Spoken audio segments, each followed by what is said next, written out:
வணக்கம். இப்போ நம்ம பிஸி அக்கவுண்டிங் சாஃப்ட்வேரில் புதுசா வரப்போகிற ஜிஎஸ்டி 2.0ல டாக்ஸ் கேட்டகரியை எப்படி சேஞ்ச் பண்ணலான்றத பார்க்கலாம். இந்த சேஞ்சஸ் வந்து வரப்போகிற செப்டம்பர் 22லேருந்து ஸ்டார்ட் ஆகுது. ஸோ அதுக்கு முன்னாடி உங்ககிட்ட இருக்க டாக்ஸ் கேட்டகரி எந்தெந்த பர்சன்டேஜ்லேருந்து எதுக்கு மாறுதுன்றதை பார்த்துக்குங்க. இப்போ நான் உங்களுக்கு சாம்பிள் என்ட்ரி காட்டுறதுக்காக ஒரு சாம்பிள் என்ட்ரி ஒரு 3 ப்ராடக்ட் க்ரியேட் பண்ணியிருக்கேன். அந்த 3மே வந்து ஒரு 12% ஜிஎஸ்டியில் போட்டு அது 5%க்கு எப்படி கன்வெர்ட் பண்ணலான்ற மாதிரி இதில் பண்ணியிருக்கேன். ஸோ இந்த மாடிஃபைல இருக்க 3 ப்ராடக்ட்டும் பார்த்தீங்கன்னா சேம் பர்சன்டேஜ் தான். இப்போ எக்ஸாம்பிளுக்கு அந்த சாம்பிள் 1 பாருங்கள்.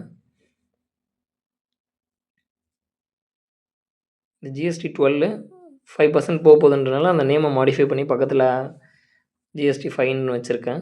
ஸோ 3மே வந்து சேம் கேட்டகரி தான். ஸோ நீங்கள் இந்த ஜிஎஸ்டி கேட்டகரியிலேருந்து வச்சு கசர் ஆல்ட் எம் ப்ரெஸ் பண்ணிங்கன்னா மாடிஃபை பேஜுக்கு போகும். அதில் பார்த்திங்கன்னா இந்த எஃபெக்டிவ் டேட் போட்டு இந்த டேட்லேருந்து அது 5%க்கு கன்வெர்ட் ஆகுதுன்ற மாதிரி போட்டிருக்கேன். ஸோ இது 12%லேருந்து ஆட்டோமேட்டிக்காக அந்த டேட் வரும்போது அந்த நான் பர்டிகுலர் மென்ஷன் பண்ண பர்சன்டேஜுக்கு போயிடும். ஸோ இந்த மாதிரி எத்தனை ஸ்லாப் இருந்தாலும் இதே மாதிரி பண்ணிக்கலாம். ஒரு சிலர் வந்து இந்த மாதிரி பண்ணாமல் டேரெக்டாக டேக்ஸ் கேட்டகரி போய்ட்டு இப்போ 12லேருந்து 5க்கு தானே போகுதுன்னு சொல்லிட்டு இங்கேயே வந்து ஜிஎஸ்டியில் ஃபைன் மாற்றிடுவாங்க. ஸோ அப்படி மாற்றினீங்கன்னா உங்களுக்கு பேக் டேட் என்ட்ரிஸ் எல்லாமே அஃபெக்ட் ஆகும். ஸோ இந்த ஃபினான்ஷியல் இயரில் இருக்க எல்லா ரெக்கார்ட்ஸுமே வந்து அந்த பர்சன்டேஜுக்கு மாறிடும். ஸோ இந்த மாதிரி யாரும் பண்ணாதீங்க.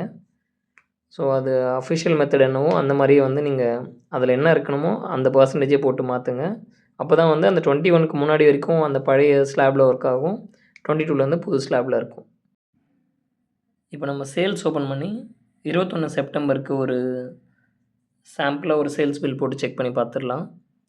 ஏன்னா அன்றைக்கி வந்து பழைய ஜிஎஸ்டி ஸ்லாபில் இருக்கும் இல்லையா, இங்கே பாருங்கள் 12% டேக்ஸ். ஸோ அதே மாதிரி சாம்பிள் 2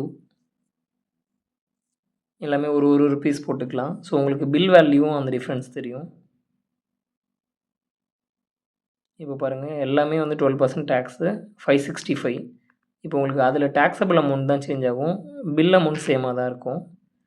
ஸோ இப்போ நம்மளுக்கு புது ஜிஎஸ்டி அப்ளிகபிள் ஆகிட்ட அப்புறம் 22 செப்டம்பரில் அன்றைக்கி அப்போது வந்து அந்த ஜிஎஸ்டி ரிடியூஸ் ஆகிருக்கும் இல்லையா, அதுவும் இப்போ பாருங்கள் 5% டேக்ஸ். சாம்பிள் 2 அண்ட் சாம்பிள் 3 இப்போ பாருங்கள் உங்களுக்கு பில் அமௌண்ட் சேமாக இருக்குது 565. ஸோ டேக்ஸபிளும் அதோட ஜிஎஸ்டி மட்டும் மாறி இருக்கும்.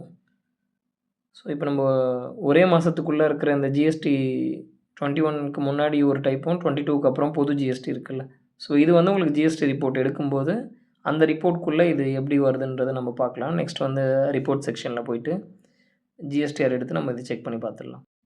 மாஸ்டர் மாடிஃபிகேஷன் பண்ணியாச்சு, சேல்ஸ் என்ட்ரி போட்டாச்சு.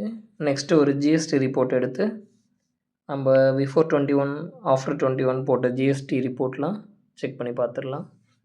ஸோ நீங்கள் ஜிஎஸ்டி ரிட்டர்ன், ஜிஎஸ்டிஆர் ரிஜிஸ்டர் எது எடுத்தாலுமே இது வரும். ஸோ நீங்கள் லோக்கல் பில் வைஸ் இல்லை ஹெச்எஸ்என் வைஸ், ஐட்டம் வைஸ் எதில் வேணாலும் எடுக்கலாம். நான் சாம்பிள் பில் வைஸ் எடுத்துக்கிறேன் போத். அப்புறம் இது செப்டம்பரில் கம்ப்ளீட்டாக ஃப்ரம் 1லேருந்து 22 வரைக்கும். பார்த்திங்கன்னா நம்ம 2 பில் போட்டிருக்கோம். 2 பில்லோட பில் அமௌண்ட்டும் சேமாக இருக்குது. ஸோ 3ஆந்தேதி போட்ட பில் மட்டும் 2.5க்கு நேராக வந்திருக்கு. ஸோ ஏன்னா 2ஆந்தேதி போட்ட பில் வந்து அந்த 6% 12% இல்லையா, அந்த 6%ல் இருக்குது.